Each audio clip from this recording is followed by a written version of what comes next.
talk about the C position and playing out of the key of C. Today, in this clip, we're going to look at making use of the capo. With the capo, we can use the same shapes, positioning, the chord shapes, the scale shapes, and all of the tunes that we've learned in the key of C.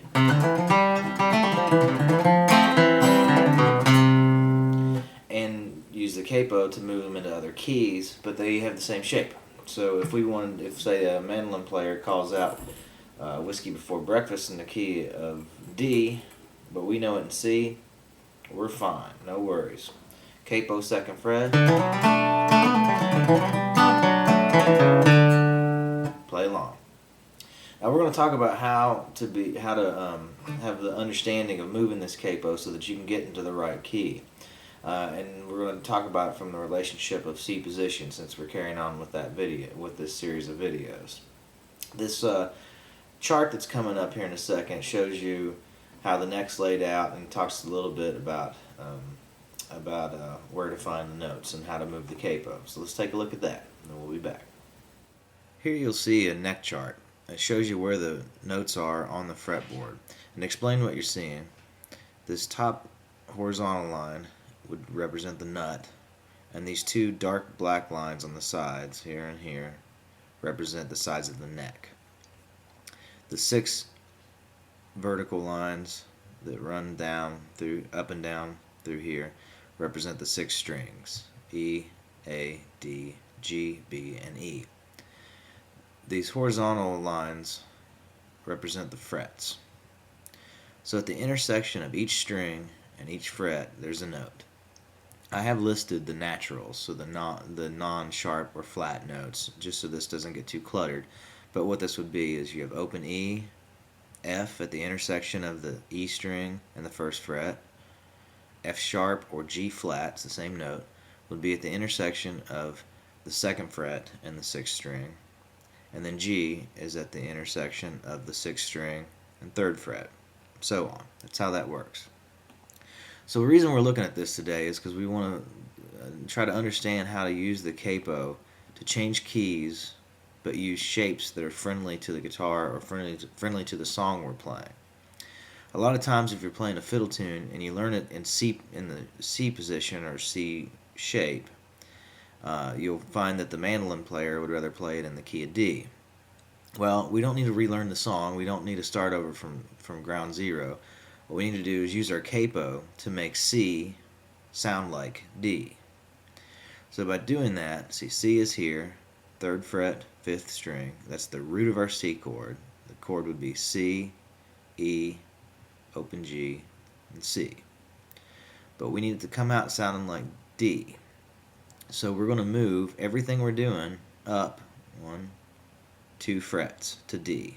So now our D chord would look like C. D, G flat, A, D. And the way we make this work is we've moved everything up 2 frets, so we move our nut up 2 frets, or our open strings up 2 frets, by putting the capo on the 2nd fret. Now if we want to make C look like E, you'll see that C is here, so we're going to move everything 1, 2, 3, 4 frets. So that means we want the capo on 4th fret. And the capo shortens the neck for us, and it becomes a new set of open strings, and it allows us to use the same shapes and positions that we are comfortable with in open position. So you can do this far up the neck as you want to. It gets uncomfortable after a while and you're limited. You don't want to use it as a crutch. You want to use it when it makes sense, and it does make sense a lot.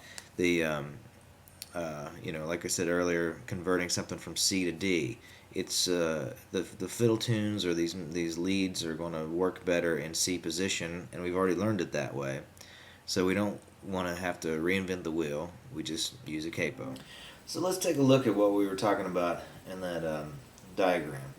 So this is our C note, and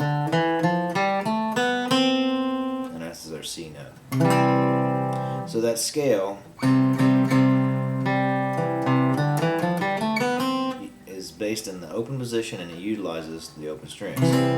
So what we're doing when we move up, it's as simple as this. You take your C chord, and if we want to go to the key of D, D's a whole step higher, so 2 frets higher than C. 1, 2. Well, if you look here, the nut is equivalent of 1 fret lower than my first finger in the C chord. So if we move this C chord up 2 frets, we have to move the nut up 2 frets.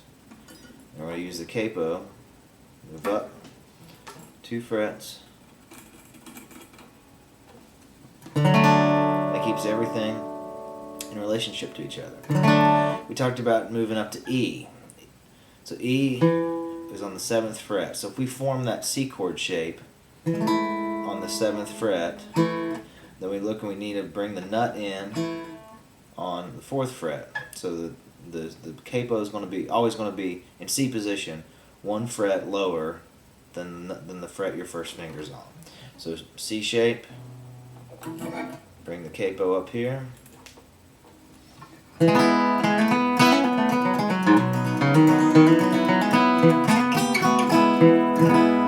we're playing in the key of E. It just looks like C to us. So anywhere you find those root notes that you need, we could go 1 fret higher, move the capo 1 fret higher. Now we're in the key of F.